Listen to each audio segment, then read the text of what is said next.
Forgive us, God, as you cleanse the earth and save us from your judgment. We ask for your mercy and your love to strengthen us in these times of trials. Amen.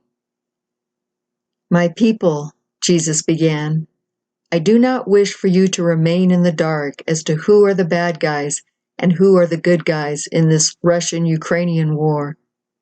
What I do wish for you to do is lay aside your prejudices and judgments against both sides, and especially Russia.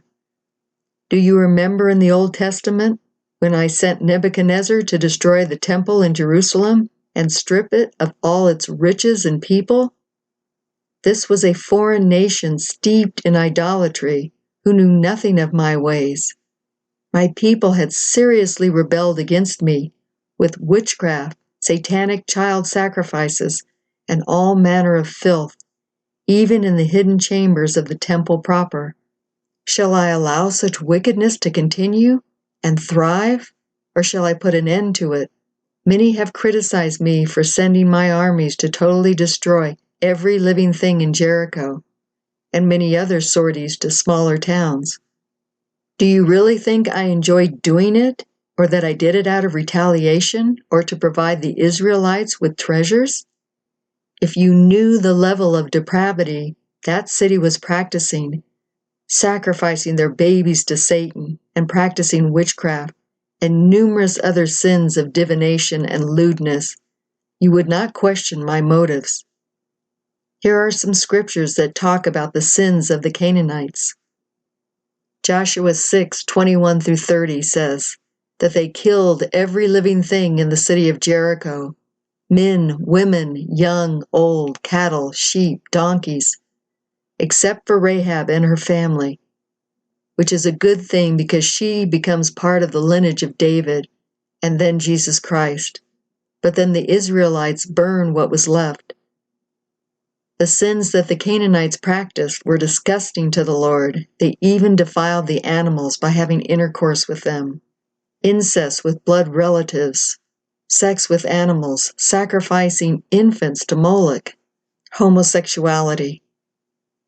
Do not defile yourselves by any of these things.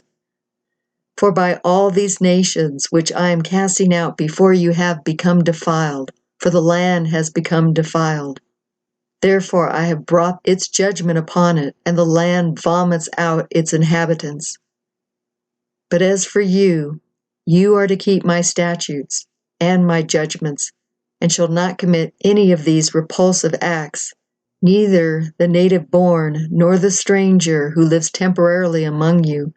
For all these repulsive acts have been done by men who lived in the land before you, and the land has become defiled. Do none of these things, so that the land will not vomit you out, should you defile it, as it has vomited out the nation which has been before you. For whoever commits any of these repulsive acts, those persons who do so shall be cut off from among their people, excluding them from the atonement made for them. So keep my command, do not practice any of these repulsive customs which have been practiced before you, so as not to defile yourselves by them. I am the Lord your God. It is interesting to me that the word says, the land will not vomit you out. I have noticed a certain dynamic here in Taos. Those who use other people and do not contribute to better the town don't last long here. They encounter situations that force them to leave.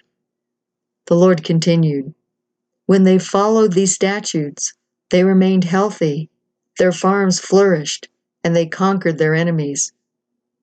But when they began acting like the Canaanites, burning their babies in a brass cauldron, having orgies, and uncovering their children's children, which is your modern incest, crops would fail, drought, pestilence, and wars destroyed the people and their children. They invited the demons into their lives and defiled their children, animals, and one another. I do not want my people to follow their practices, so they had to be destroyed from the land. The immorality, the depravity, was an open door to demonic infestations, and now the world is facing many nations which practice Satanism behind closed doors. This has not been divulged to the general public, so they do not understand all the motives for this war. My people, you have been lied to by your media, which is paid to make the good look bad and the very bad look like heroes. You must go deeper in your understanding and knowledge of what these elected officials really stand for. The repression and rise of Nazism is unmistakably evil and has its roots in Baal worship from ancient times. And that was the end of his message. God bless you, dear Heartdwellers, and thank you for your prayers and support of the Lord's ministry.